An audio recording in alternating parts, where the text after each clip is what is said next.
ఏదైతే space industry ఆంధ్రప్రదేశ్లో ఒక అడ్వాంటేజ్ ఉంది. ఆ అడ్వాంటేజ్ కూడా మీరు ఒకసారి చూస్తే శ్రీహరికోట లాంచింగ్ ప్యాడ్ ఉంది. దేశంలో ఎక్కడ లేని ఇన్ఫ్రాస్ట్రక్చర్ ఉంది. దాన్ని అవకాశంగా తీసుకుని ఆ ఏరియాలో ఒక 2000 ఎకరాల్లో ఒక క్లస్టర్ ఒకటి ఏర్పాటు చేసి, ఒక సిటీ ఏర్పాటు చేసి, ప్రైవేట్ సెటిలైట్స్ లాంచింగ్ అంతా అక్కడ మ్యానుఫ్యాక్చరింగ్ లాంచింగ్ రెంట్ కూడా పోతున్నాం బై యూజింగ్ శ్రీహరికోట. దాన్ని కూడా నేను రిక్వెస్ట్ చేశాను, అది కూడా వర్కౌట్ చేస్తున్నాను.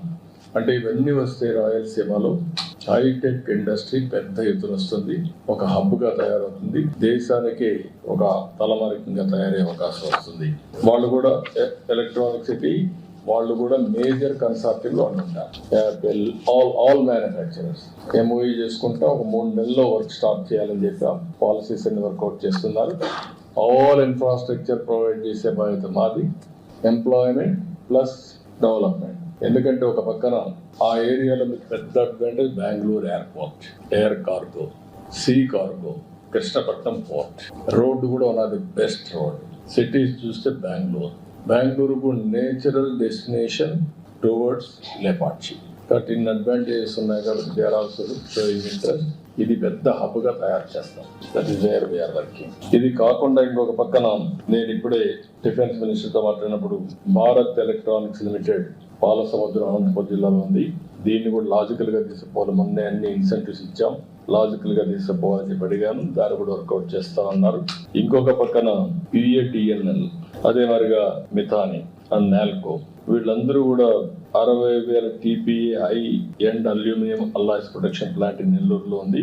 దానికి కూడా అన్ని క్లియరెన్స్ ఇచ్చాం. దాన్ని తొందరలో అమలు చేయమని చెప్పి రిక్వెస్ట్ చేశాను.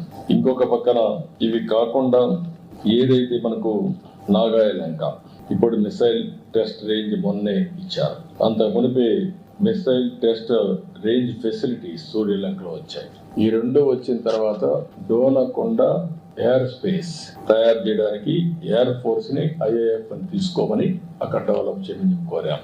ఒక స్ట్రాటజిక్ లొకేషన్ గా తయారవుతుంది. దీన్ని కూడా ఆయన కోరడం జరిగింది. దానికి కూడా ముందుకు వచ్చే పరిస్థితికి వస్తే తొందరగా చేస్తా అంటున్నారు.